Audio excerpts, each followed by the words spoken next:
Hello, church. Good day to you. It's Jeff again, and we are here with another episode of our Essentials series, Essential Essentials. These are things we're hoping are encouraging for you and to just encourage you with videos on topics from different folks that I know.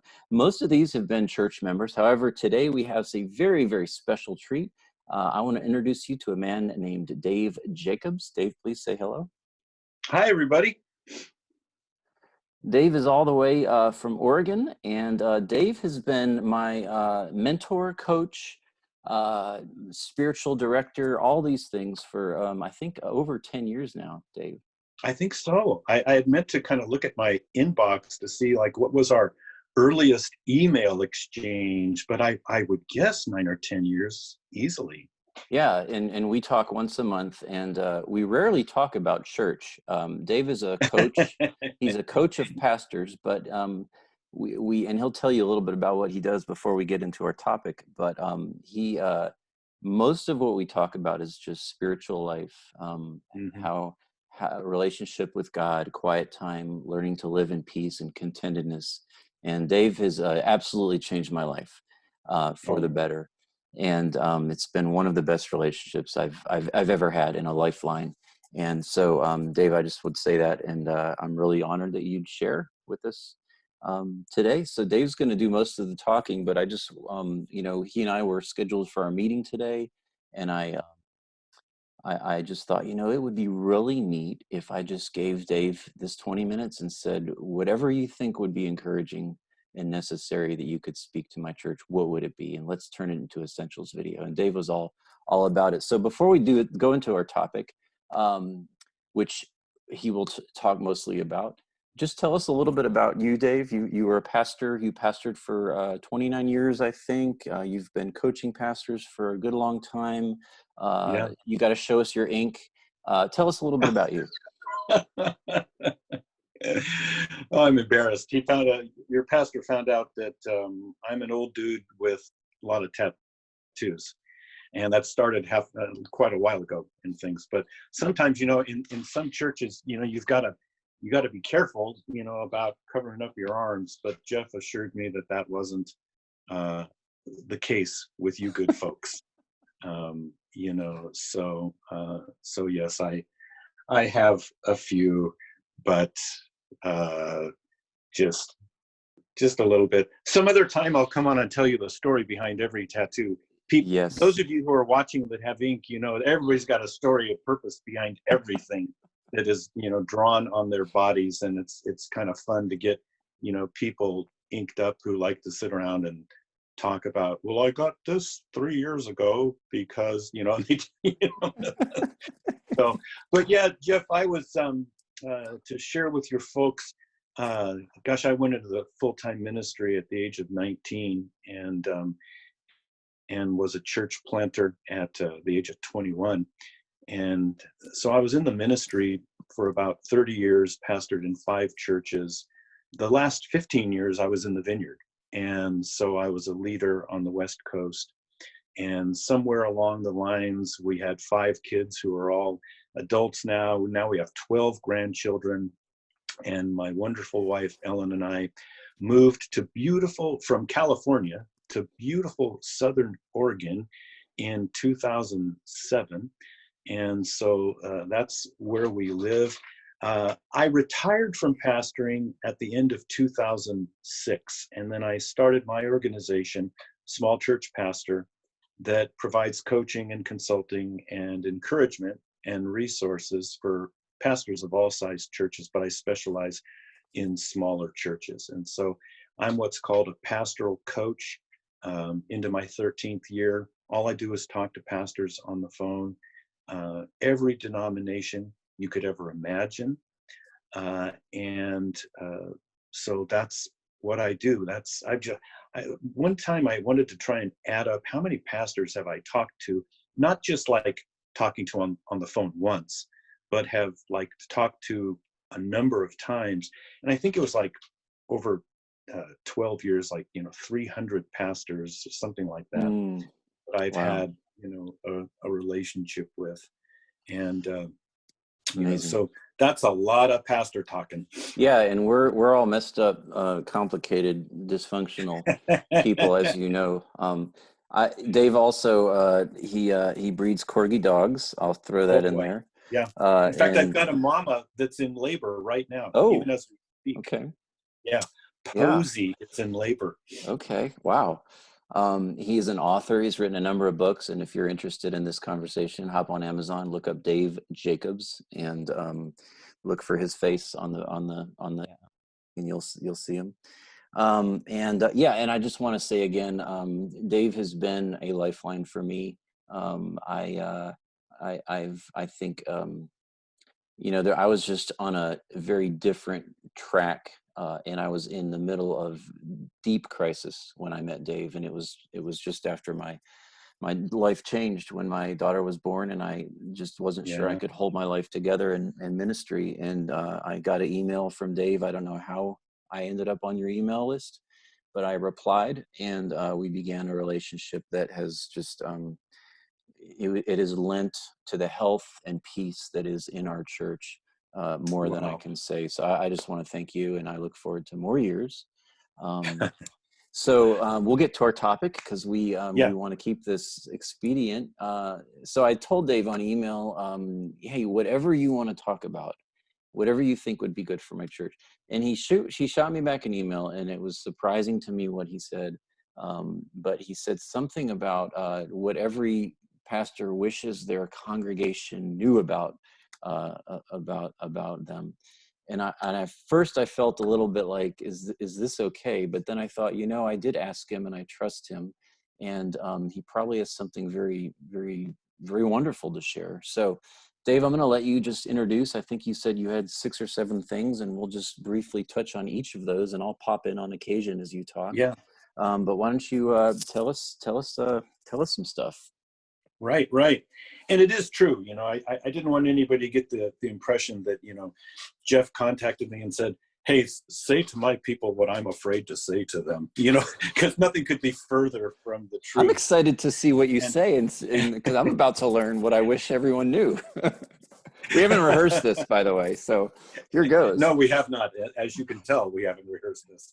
And, and I just want to preface it that some of these things might seem negative, but try, those of you who are listening, try not to feel like you got to go to some place where, wow, it's a real bummer to be a pastor, because that's not, really, what I'm trying to communicate here.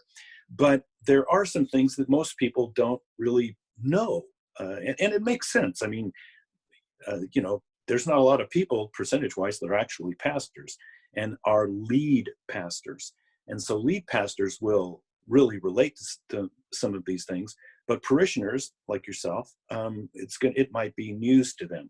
But just quickly, and Jeff, you chime in anytime with any more question or even comments about some of these, because you've worked with church leaders in the vineyard also in your Yes. past. Mm-hmm. And so, and you're still in contact with, pastors in the Right. vineyard. So you're going to, have some opinions about this. So this is in no order of importance here. The first thing I wrote down is that pastors wished their people knew how often they get attacked in the church by somebody in the church. There's so many things, that go on behind the scenes in a pastor's life that parishioners, they really don't know. Pastors tend to be the target of people that are discontent, people that are unhappy themselves.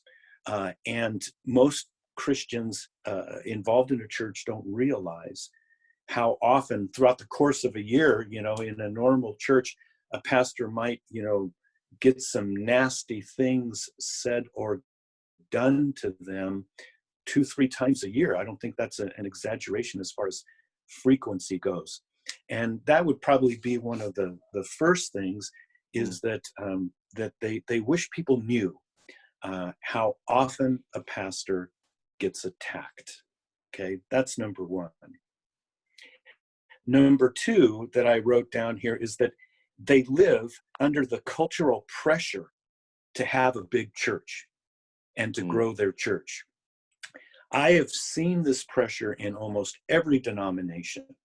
And, we live, the church in America is fascinated with size, programs, growth. And really, the truth is only a small percentage. I think it's anywhere from 3 to 5% of the churches in America are over 1,000. Mm, 90 some percent of all churches in America are 200 or less. And more wow. than 50% of that number are 50 or less. I mean, I work with churches as small as 25, people. Hmm. And so even if you think about it, I bet that you think that your church is a small church, but really the size of your church puts it in the medium-sized category of churches, in America. But pastors live under this pressure. You got to grow your church. Let me tell you how to grow your church. If you have a smaller church, there must be something wrong with you. And it doesn't even matter if you have a healthy church, if it's not a certain size culturally, denominational leaders and other Christians don't quite take you as serious. And this Mm, is a pressure that pastors live under, and most people don't realize that. So there's number two. Number yeah, three, good. I have found that a lot of pastors, and it's not that they're whining, it's not that they want people to sympathize, but they wished sometimes people realized a lot of the personal sacrifices that they've made in order to serve people. Mm. Sometimes it's a financial sacrifice in that they could have made more money doing something else, or or it's the sacrifice of choosing to be bivocational, Hmm. and so that finances are more freed up in their church. Hmm. There's just a lot of sacrifice. There's the sacrifice of family time. There is the sacrifice that they have to make of maybe not having as much time, with their spouse. Now, let me say something about your pastor.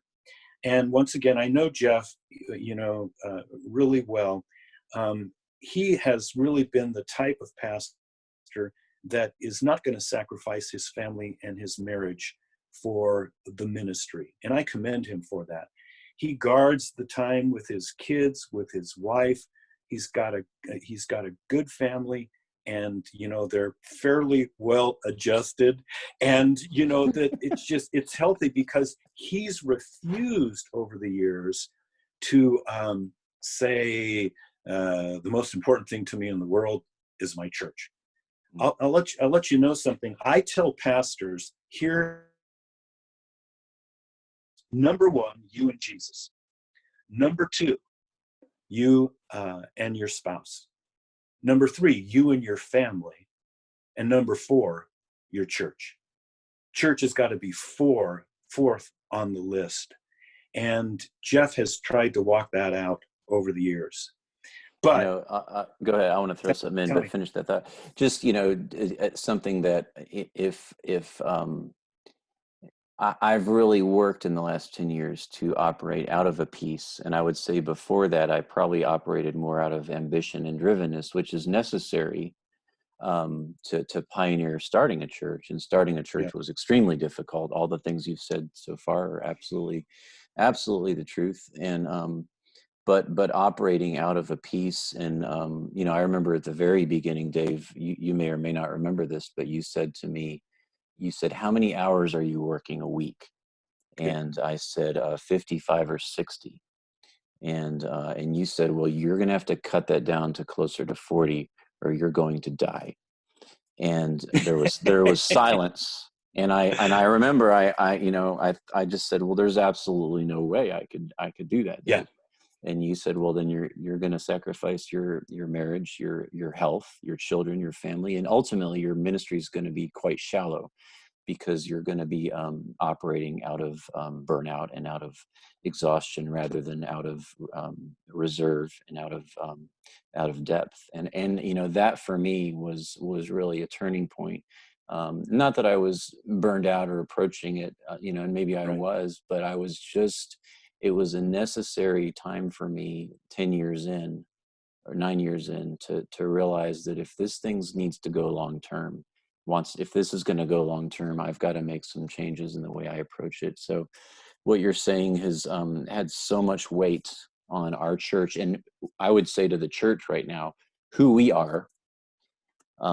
If you sense peace, grace, acceptance, and slowness, in a bit of, I would say, hopefully frivolity and humor in the things we do, it's largely because of this. It's Yeah. because we are not taking ourselves, we're not killing ourselves. We're working very hard, but we're not killing Yes. ourselves and sacrificing the things that should be first. So Um, good. so So good. yeah, great Yeah. stuff. Yeah. I would say then number 4 on the list of things that pastors wish their people knew about them would be that they often have self-doubt. You see the pastor up front, and Jeff is a skilled communicator. He's a great leader, and this kind of gives this idea of like confidence. I've got it all together. All this kind of thing. But most pastors, when they're alone and quiet with themselves, they have their own doubts. Do I really know what I'm doing here?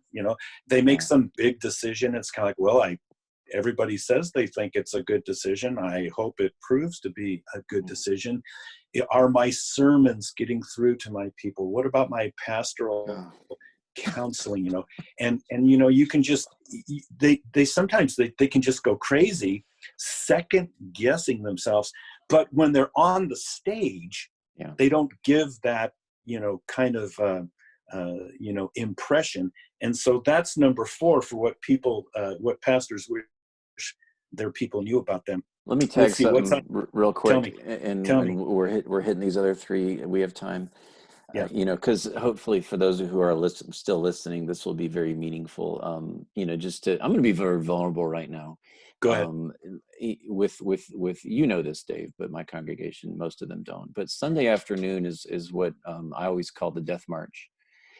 And whether I come home at 3 or 8 or 9 or 10 p.m., sometimes Sundays are very long days. But I walk in and I look like someone that got hit by a truck, because it's not just physical, it's the emotional and spiritual dump that you pour out. And so my wife usually has an extreme amount of grace for me for about 24 hours after a Sunday service, because we call it the death march. And Yeah. even my daughter now will joke, "Oh, Daddy's on the death," because I'll just be bumbling around, walking into walls. I don't know who I am. I'm eating like, 3 candy bars instead of eating dinner. And I'm like, who am I? So, Yes, yes. and that's a reality. I make light of it, but it is every service still does that Mhm. to ministers. And so what you're saying is, pastors are not invulnerable. And I think it was Eisenhower that said, I take my tears to my pillow. And so a lot of times it's like you finally, at the end of the day, and everyone can relate to this, whether you're Yeah, in yeah, ministry or not, you lay your head down, you're like, golly, how will I hmm, wake up? And yeah. we're all in that kind of experience. So all right, hit us with 5, 6, and 7. Okay, number 5.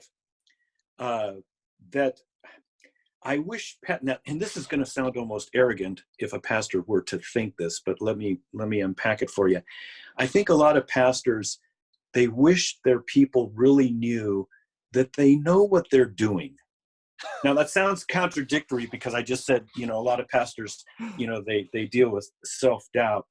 But I I say to pastors sometimes that just because you don't know what to do doesn't mean you don't know what you're doing. Do you see the difference there? Mm. There might be individual challenges a church faces, and the pastor with their leaders or whatever might be saying, how should we respond to this? I'm not sure how best to respond to this. And that's always the beginning of the process of figuring out how best to respond to something. It starts out like, I don't know what to do.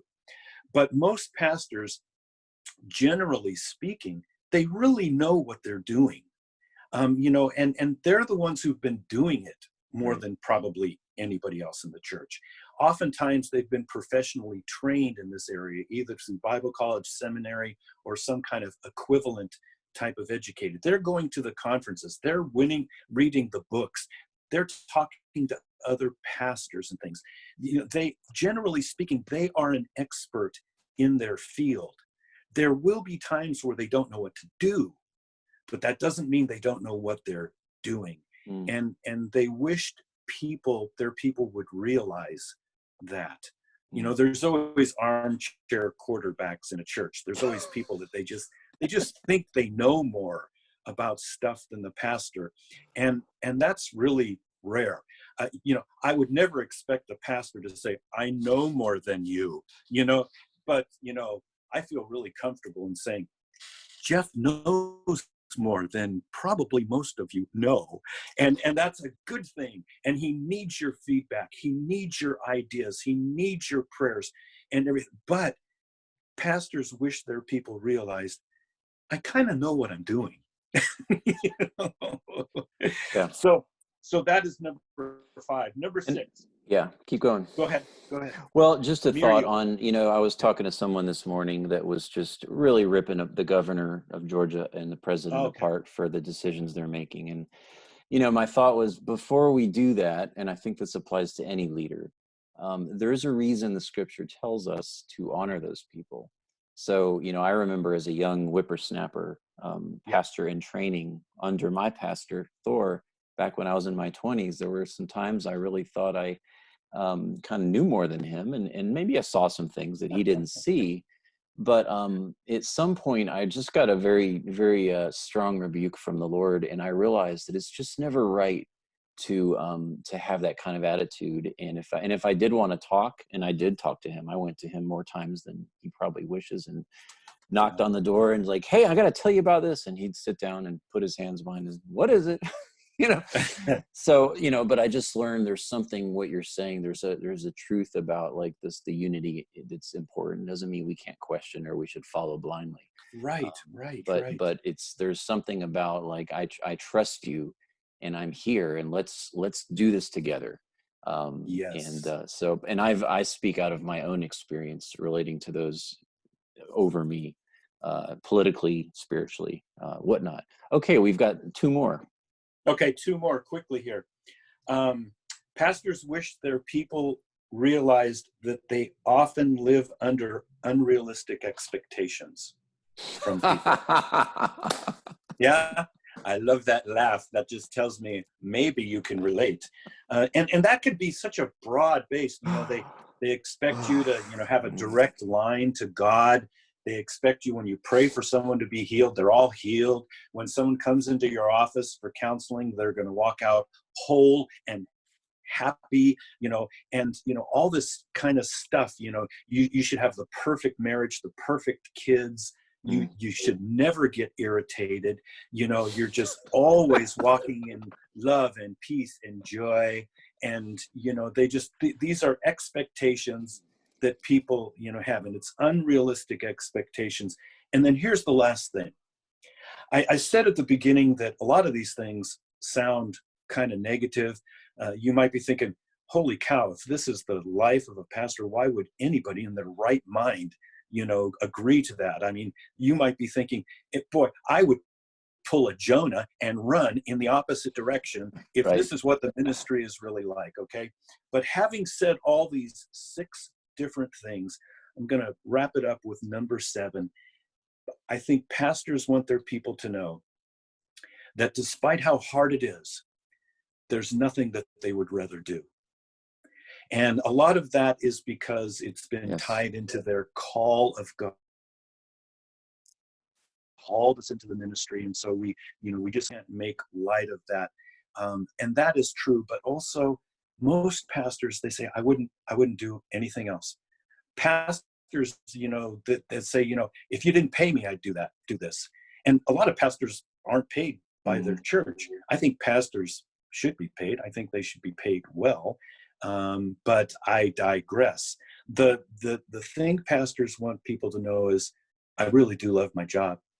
It can be really hard sometimes and difficult, but Mm. there's nothing I would rather do than lead God's people and try to have a good testimony in my community of the name of Jesus. And that's where it often ends up.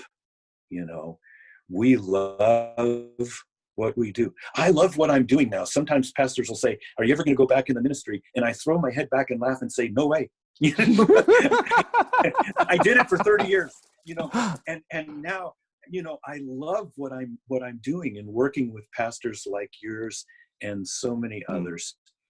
So those are the kind of the things I came up with after working with hundreds and hundreds of pastors, the things many pastors wish their people knew about them. So there you go. Thanks for the opportunity, Jeff. It was fun. Thank you. Thank you. Thank you. This has been really good. I kind of knew everything you said, but to hear someone say it and then know that I have the opportunity to push upload and share this with my congregation is a humbling thing. But I think I'll probably do it because I feel Good. like, you know, sometimes it is just good. And, you know, one of the neater times we've had recently in our church is when Thor, which was our sending pastor, came and he preached a sermon about something, but at some point he just started talking about me to my congregation, and it was incredibly affirming. I began to cry, Yeah. and then I had so much good feedback after that. So I realized that maybe it is on kind of good for people to hear, Yeah. you know, a little bit of perspective, and it helps people pray and try their best to honor and to serve the church and to honor and serve the pastor, which is a, you know, I always think of the Levites, you know, and I'll wrap up with this, and you'll definitely understand Yeah. this, Dave. You know, when I became a pastor, I read the book of Leviticus in the Old Testament in a very different way, because I would read these stories about how the people would bring their tithes, their ox, their, you know, the produce, you know, their best vegetables, and they Yeah. would show up to the tabernacle, to the temple for these, and they would, it says they would lay it at the feet of the Levites. And that was a sacrificial thing for the people, but then it was also to be a Levite and stand there and watch these people coming, bringing their first and best and saying, I believe so much in the Almighty God and in what he's doing in this culture of church, of community, Yeah. that he's given us, that I'm willing to give it. And then for those Levites to just simply humbly accept it. And that was something that I just never got until I became a minister. And suddenly I just realized the deep humility of accepting the calling, and accepting the service, and the gratitude that comes with being in this role for the people. So, you know, I would just close and say everything you said is true. And point number 7, as I often say, it is an honor and privilege to serve this church. Yeah. And I plan to do it for many more years. I'm not going anywhere, and as hard as it is, sometimes it is a joy for me, and I just love this church. I just love doing this job, Yes. and so it's an honor to do that. And Dave, thank you so much. This has been awesome. Thanks so much for having me. Church, love the Lord with your whole heart, mind, and soul. And, you know, you got a good pastor. And thanks for the opportunity. God bless y'all. Thank you. We'll see you in the next Essentials video.